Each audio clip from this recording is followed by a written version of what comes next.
I actually definitely didn't have to do this, but I made like a little like throne with all my books.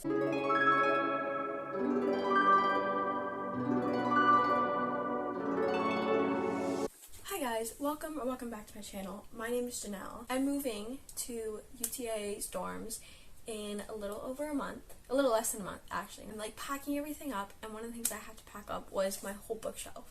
And so I've spent like a couple hours going through like literally every single book I own. I counted and there's 122. I narrowed it down to the 30 that I'm going to bring. So I'm going to go through those and just say which ones I'm going to bring and why I'm going to bring them. I was trying to do a mix of ones that I have read and I haven't read. And I did a lot more that I haven't read because I'm hoping to just, if I do more of the ones I haven't read, I'll just force myself to read those. I put them in like different categories. So the first category is going to be like my comfort books that I cannot go to college without. The first one is Alex Approximately by Jen Bennett. This is like genuinely one of my favorite books ever. It's an enemies to lovers with like secret identities. Like they basically talk online on like this app and they get along so great, but then when they meet in person they don't know that it's each other, but they also despise each other in real life. And it's just, I'm taking it with me so that I can try to bring myself to reread it and like actually go through and like annotate the whole thing. The next two, they're not my favorite books, but there's just something about them that I love. So the first one is Beach Read by Emily Henry. I enjoyed reading it and it was really cute, but I don't know, I guess it was, I didn't love Gus as much as I feel like everybody else loved him. However, the quotes were so beautiful. I just constantly like find myself like looking through it again because it's just super cute. And then the other one is The Spanish Love Deception by Elena Armas. This one again, not one of my favorite books, although I did really like it. I have actually reread this multiple times though, because I don't know what it is about this book, but there's something in it that's just so adorable and like so cute. And this is probably the book that I've like gone and like referred back to and just keep reading the quotes over and over again the most. So I had to, like when I was putting this list together, this was one of the first ones that I was like, I know I have to take it with me because if I don't, I'm gonna miss it. This next one is kind of different from what I normally read. It's Anxious People by Frederick Backman. I really love like my cheesy little like rom-coms, like my romances, and occasionally like a good fantasy. But this one's kind of one of those that it's just a deep book, and I normally don't gravitate towards those. But one of my friends recommended it to me and I read it, and it was like the most beautiful book I've ever read. It talks about the human experience so beautifully. This book either made me like incredibly happy and like understood, or it made me sob my eyes out. So I just need to take this along with me. These next four do not make me cry. I mean, actually, two of them are so sad, but the first one is Better Than the Movies. This is like probably the happiest book I've ever read. It's really weird because I feel like this one talks a lot about like Liz's grief with her mom, because her mom passed away when she was little, and so it like deals with that, but at the same time it like also is such a happy, like just cheesy book. It's like if you put every single rom-com in the world together, multiply those by like 10, you'd get this book. But then it also like sprinkles in a little bit of like grief and like, you know, like I don't know, it's such a good book. There's also so much more to it that I feel like a lot of people don't talk about. But yeah, I need this one also because I need to reread this before the second book comes out, whenever Liz and Wes are going to college. So I'm really excited for that one, so I'm definitely taking this one. I'm also taking probably my favorite book of all time right now, Bad Reputation. It's The Bad Reputation Duet by Krista and Becca Ritchie. This one is part of the Calloway Sister series, which is my favorite like series ever. But this one is the duet of Willow and Garrison's books. It's two books in one, and when I started reading it, I got too scared. Like, it was so good that I was like, I'm scared I'm gonna mess it up if I like write all over it and annotate it. So I actually want to go back and like finish annotating it. But that one was like a must. Like, I had to bring that one. This one, I told myself I wasn't gonna bring it because I was like, you know, you're going to college, you want, like, if people see your bookshelf, you want to like them see like bigger books, you know. But I couldn't resist it anyways. So I brought the first Percy Jackson book. This one is like, I know I said the sister series is my favorite like of all time, and that's still true. However, this one is just like on a different plane. I was trying to decide whether I wanted the first one or the last one, but I think the first one would just be like cuter and like more nostalgic to read. Just wanted to at least like just seeing it on my bookshelf would just make me happy, so I'm okay with that one. And then the last one of like my comfort books, I'm actually rereading it right now. It's Red, White, Royal Blue by Casey McQuiston. The movie is supposed to come out in like, what, 2-3 weeks? So I'm rereading it now to like prep for the movie because one, the movie looks so good, so I'm like really excited for it, and two, I'll just like always take an excuse to reread this one. Those are all the ones that are like my comfort ones that I want to take with me. After my like comfort ones, the next category is my like classic novels. So they're not normally what I read, but since I am an English major, I thought I might as well bring like a couple of these. There's not that many. The first one is The Great Gatsby by F. Scott Fitzgerald.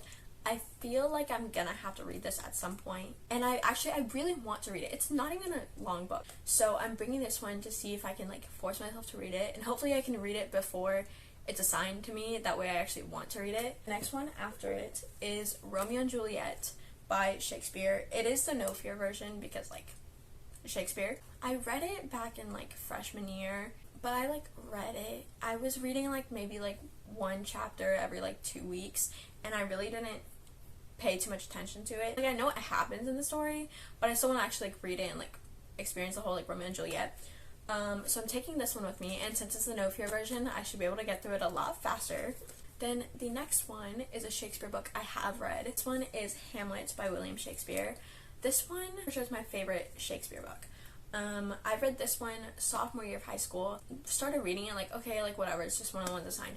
But it was so good. Like, I absolutely love this story. The way like he writes is kind of weird because like Shakespeare, but at the same time like it's so pretty and like so vivid. And then I found out that like The Lion King was like a retelling of this, and I was like, oh my gosh, I just love this story, and I thought that I'd take it with me, and if somebody sees it, you know, they'll think great things. The last one of my classics is Fahrenheit 451 by Ray Bradbury. This one is probably my favorite classic. I read it for the first time in 6th grade. Didn't really like pay too much attention to it. Then senior year of high school, I actually like really read it, and I was like, oh my god, this is really pretty. I love this story. Like, it's like, I have something for dystopians. There's just something about them that I really love. It's like such a nice message. And my favorite thing about this one that I tell everybody is that it like really weirdly predicted the future. Like, there's like little details in the book that I'm like, there's no way this guy would have known like 70 years ago that this would actually happen, or like this technology would come around. But yeah, those are all of the classics that I'm gonna bring. And then the last pile is all of the books on my TBR. And so the first one is Good Girl, Bad Blood by Holly Jackson. This one is the second one of the Good Girls Guide to Murder series. I read the first book. I literally could not put it down. So I have to go and actually like finish this one so that I can get to the third one. I have like really high hopes for it, so I'm really excited for this one. The next one, I literally found it at Dollar Tree. It's called I Hate Everyone But You by Gabby Dunn and Allison Raskin. Thought at first like it was gonna be the I Hate Everyone But You trope. It's not that. But it's still really cute. These two best friends who start college together, but they're not actually together. They're going to like 2 separate schools, and so they're just like exchanging like messages, and the entire book is just like told through like emails or like texts, and it's just really cute. Like, I loved the format of it, and I haven't ever heard like anybody talk about it, but it looked cute, so I was like, we'll just bring that one. And the next one is Verity by Colleen Hoover.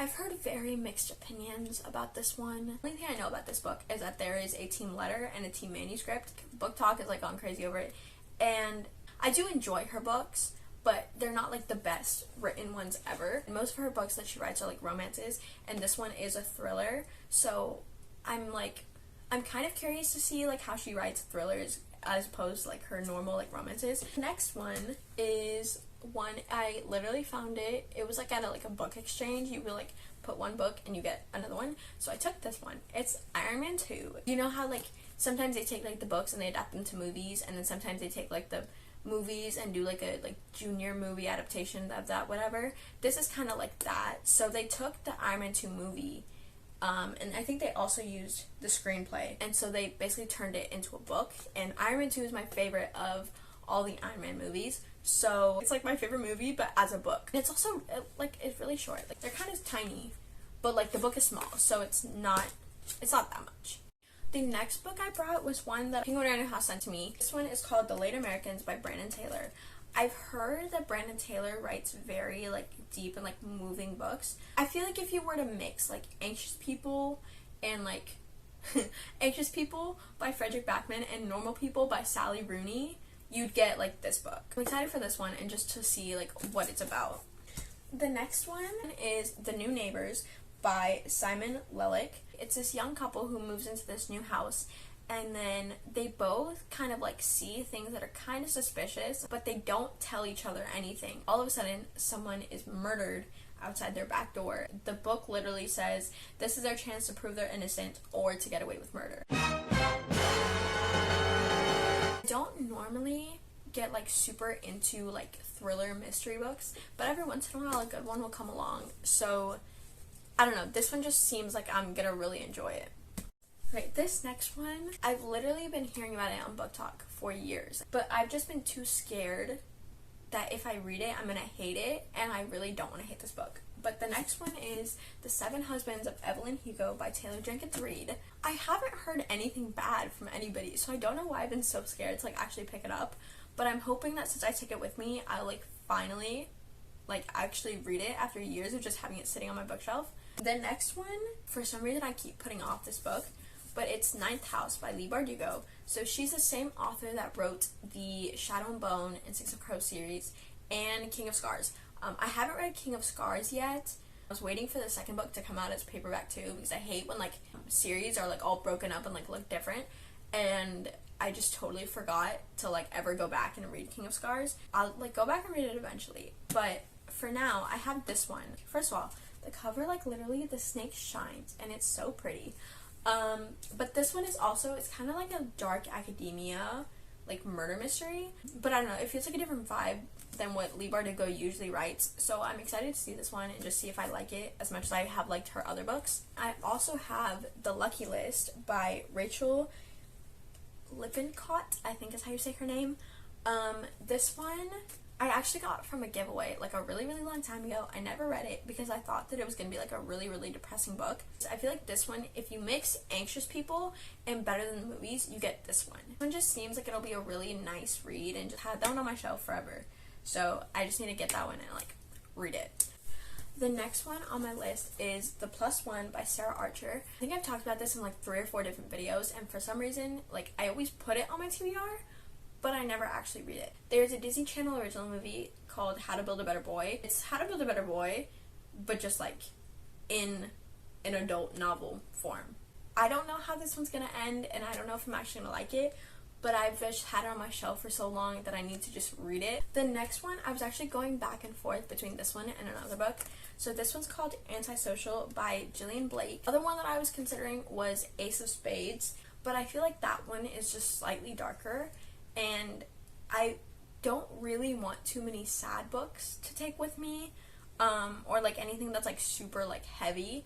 So this one, I feel like it's still like the like same, just in a more lighthearted kind of way, but it'll still be a nice like little like, I don't know that it really counts as a thriller, but I don't know, something about it, I'm just like, why not, like I'll just take it.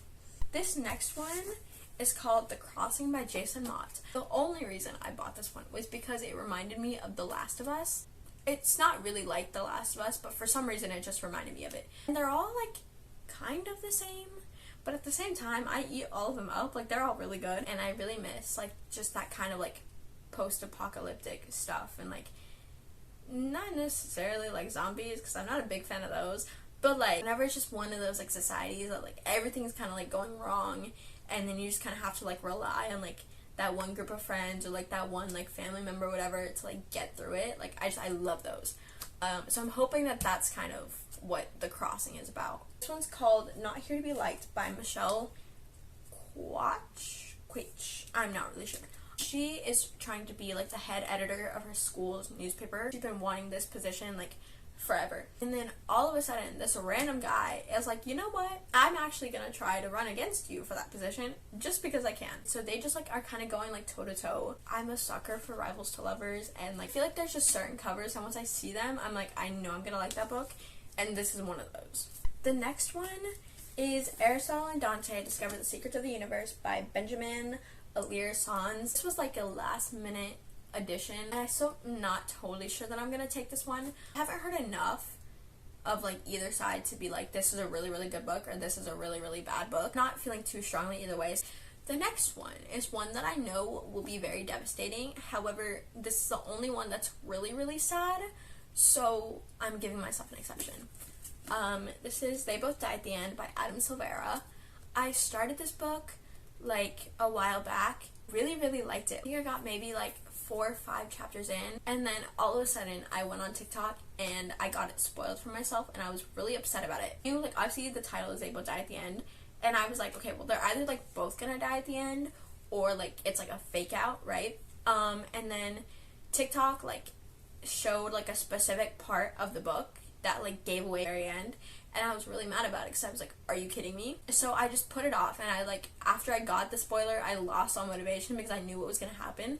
But it's been a couple years now, and I totally forgot what the spoiler was. I'm sure that this one is going to make me like break down and sob, but it's the only sad one. Well, it's the only very, very sad one. And then the last one I'm taking, I don't know if I'm actually gonna read it, but it's Shatter Me by Tahira Mafi. This one, I've heard so much about the Shatter Me series, and I'm like actually desperate to read the series, but it's just, I like don't always love starting series because then I get really invested in them, and then I can't read anything except the series, because if I like read another book in between, then I totally forget what happened in the books. So if I start a series, I want to like read it from start to finish and just like go through the whole thing.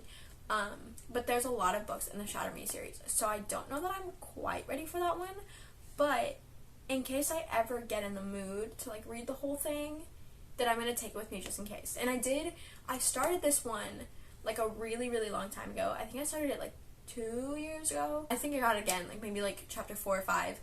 But then I started the Calloway Sister series, and then that like totally destroyed this because I went there and read the entire Calloway Sister series. But I'm taking this one just in case, and we'll see if I actually ever do start it. I feel like if I read Shatter Me, I feel like I might do a reading vlog for it. But for the most part, I think I just really want to like get these done, and then maybe I'll like actually give little reviews or ratings later. But yeah, that was every book that I'm bringing with me to college. Except, I did better than I thought with like being selective with my books. It's still like a big chunk, but I was expecting to like try to take like 50, so 30 is a good amount. But yeah, just kind of like doing these videos where I can just sit down and like talk about my books. So make sure to give this a thumbs up if you actually like these kind of videos, and comment down below if you have read any of these, or if you have any that you're like, you have to read this one first. Leave a comment down below, tell me which one, because I'm honestly, what I'm probably gonna do, despite the fact that I brought this whole list of TBR, I'm probably gonna go and reread like Revival Blue again. So yeah, let me know if you like any of these books, if you want me to read any of them, and I will see you guys in the next video. But yeah, thanks for watching. Bye!